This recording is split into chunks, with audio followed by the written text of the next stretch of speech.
DSP अनुज चौधरी के लिए रची थी प्लानिंग। रुकैया, फरहाना और नजराना का कबूलनामा सुन हिली पुलिस। घर में घुसकर उपद्रवियों को उठाया, थाने में दिया ऐसा इलाज, तोते की तरह उगलने लगे संभल साजिश का सच। बुलडोजर से भी बड़े एक्शन की तैयारी। लखनऊ से आया ऐसा आदेश, पत्थर उठाने से पहले 100 बार सोचेंगे। ये तीन चेहरे गौर से देखिए। ये संभल में हुए हंगामे की वो आरोपी हैं जिनके मासूम चेहरों के पीछे बड़ी साजिश छिपी हुई है। बीच में खड़ी महिला फरहाना की उम्र सबसे कम है। उसके बगल में खड़ी महिला रुकैया की उम्र करीब 50 साल है और दूसरी ओर खड़ी नजराना का चेहरा बता रहा है कि इसे अपने किए पर कोई अफसोस नहीं है। ये तीनों पहले तो खुद को निर्दोष बताती हैं, लेकिन हवालात में पुलिस जब अपने तरीके से पूछताछ करती है तो तीनों का कबूलनामा सुन वहां खड़े बड़े बड़े अधिकारी दंग रह जाते हैं। वो कहती हैं, हमें पूरी बात नहीं पता, बस हमें जो जिम्मेदारी दी गई थी उसके बारे में बता सकती हूँ।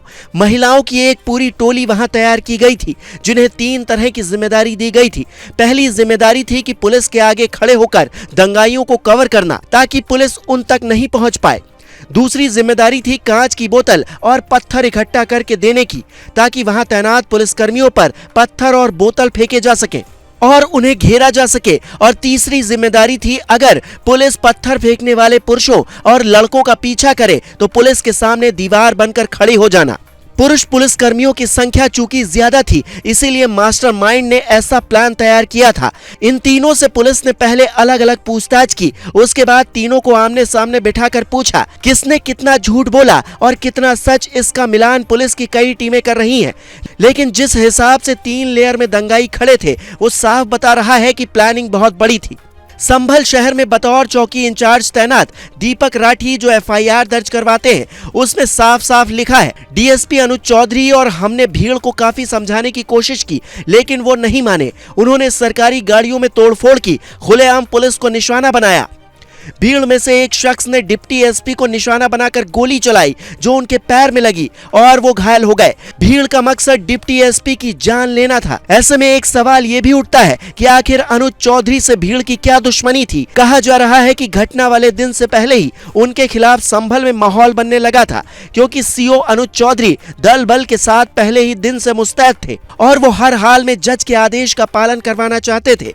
पर कुछ लोग उन्हें रोकना चाहते थे जो अपनी मंशा में कामयाब नहीं हुए तो पहले सीओ की गाड़ी पर पत्थर मारे जिससे गाड़ी का शीशा टूट गया और उसके बाद सीधा इन्हें निशाना बनाया गया। एक आरोपी की तस्वीर भी मीडिया में सामने आई है जिसमें उसके हाथों में तमंचा नजर आ रहा है, वो निशाना लगाता नजर आ रहा है।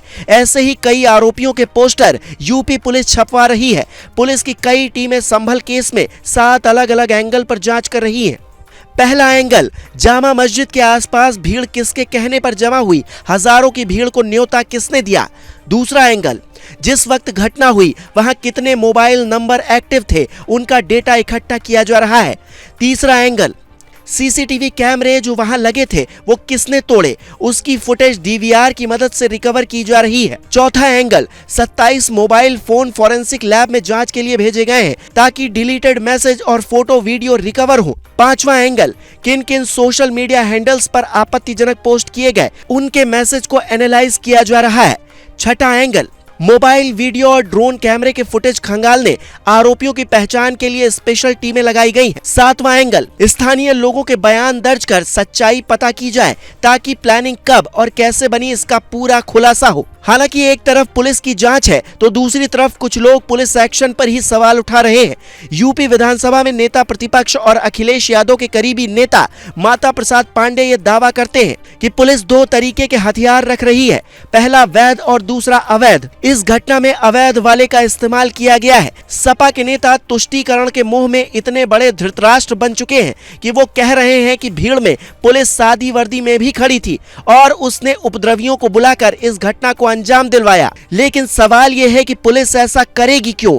यही सवाल जब एक निजी न्यूज चैनल ने अनुज चौधरी से पूछा तो वो कैमरे पर ही भड़क उठे और साफ कहा, हम पढ़े लिखे लोग पुलिस में क्या इसलिए भर्ती हुए हैं कि जाहिल लोग हमें मार दे?